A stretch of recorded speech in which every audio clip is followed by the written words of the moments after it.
long time, I mean, not that long time, but medium time subscribers know that I have this weird thing for cold steel knives. And you're like, I thought it was a weird thing for GearBest. Oh, yeah, yeah.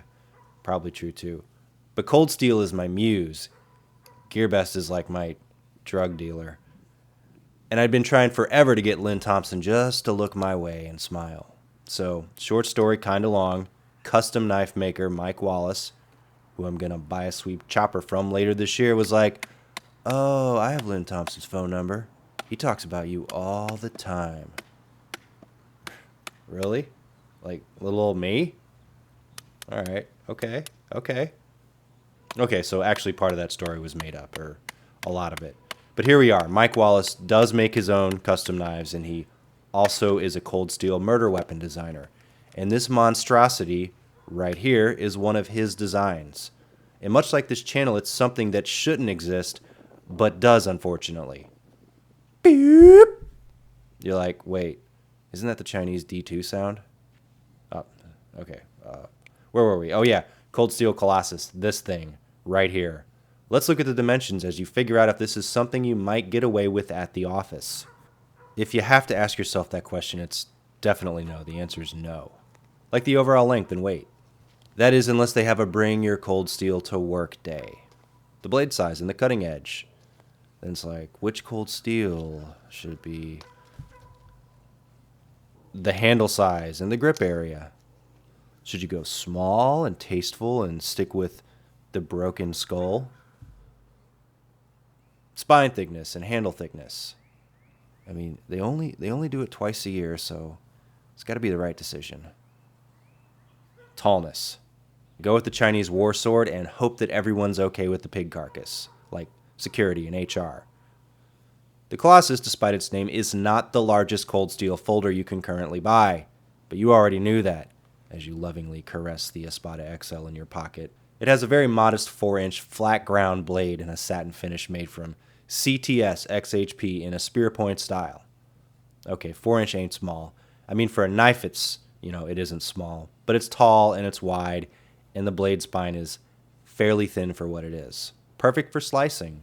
The blade is deployed carefully by a thumb disc. This is not a knife I'm able to flick open with my thumb.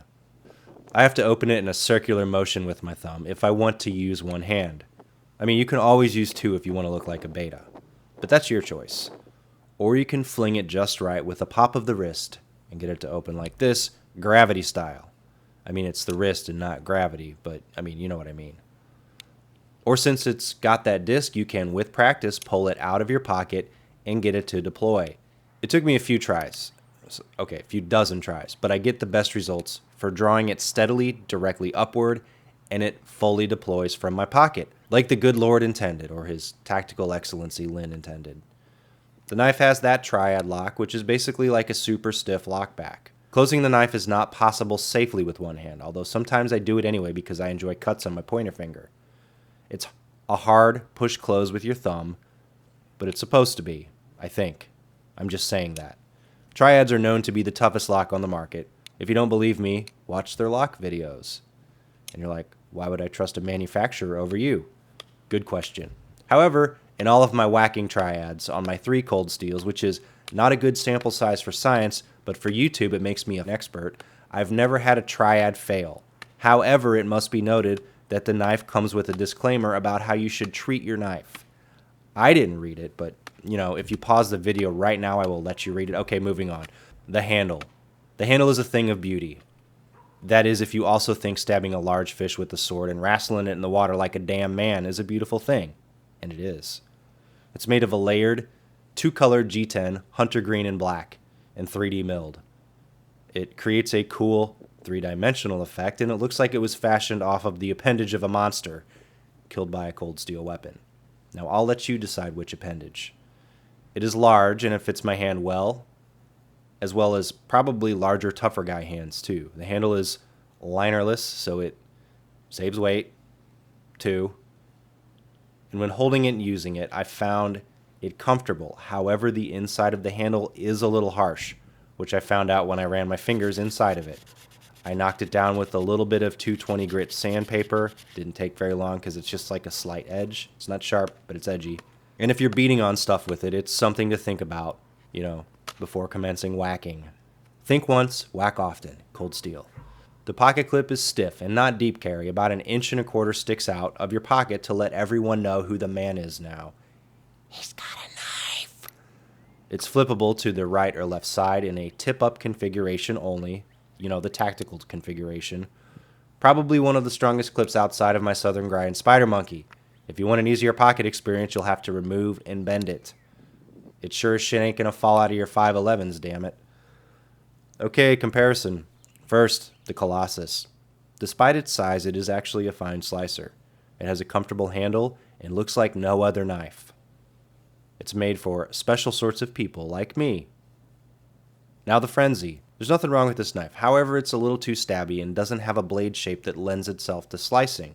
I find if you're cutting downward, Warncliffe style blades are often too straight and you clink the tip as you slice because there's no upward curve, so you're more likely to poke the plate. That's probably an individual user thing, but I prefer a more functional belly on a knife that curves upward closer to the tip. Now the Cold Steel Holdout 1. This one is okay too. It's just here for size comparison. I don't really use this one much. It was a little used when I got it. Somebody beat it up maybe more than I did. These nice flat grinds are easy to sharpen, especially with the CTS XHP. I like it.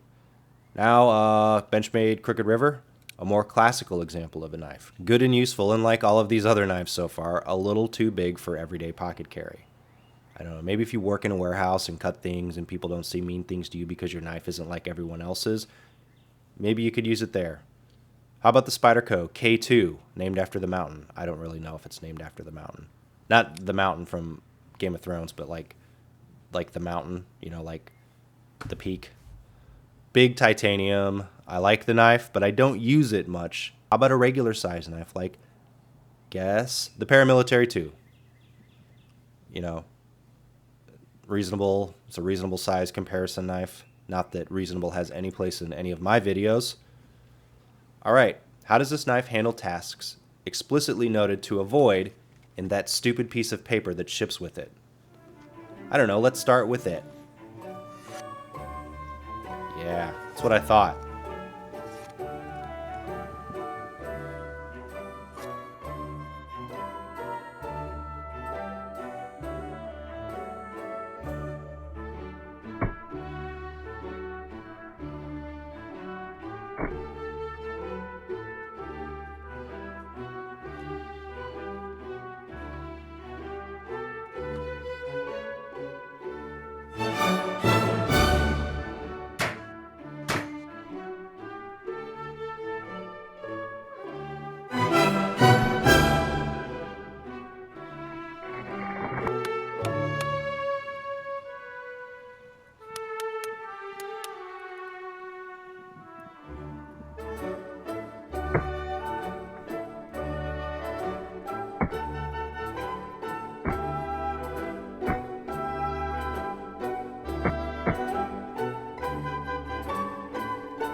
Cold Steel Colossus is one of those blades that is either for you or it ain't. Okay, maybe you're Colossus curious like I was. The one thing I noticed about it when I first opened the package, other than love at first sight, was it was lighter than I thought it was going to be. I mean, okay, over 7 ounces is not light at all. But it might be the first time I actually ever tried to trick myself into believing something in my pants was smaller than it was instead of larger. Cold Steel's use of CTS XHP in their knife murder porn weapons is a good choice. It wears long and is fairly easy to sharpen. Despite its bigliness, it's also a great slicer and has a very useful blade. It's like a Hulkized, Spyderco Mannix, something like that. Thanks to Mike Wallace from Wallace Edge Tools for playing Cupid between me and Cold Steel. And even if this isn't your style knife, as in the viewer, Mike makes very nice handmade utilitarian fixed blades. I'll link his website below, even if you don't believe me. I mean, I wouldn't trust me either. Like this video, follow Wallace Edge Tools on Instagram. I'll also link that. Watch my videos, subscribe, comment, baton that like button. Again, thanks to Mike and to Cold Steel for providing this blade for review and transforming me into a corporate shill like all the other knife channels. Thank you for watching.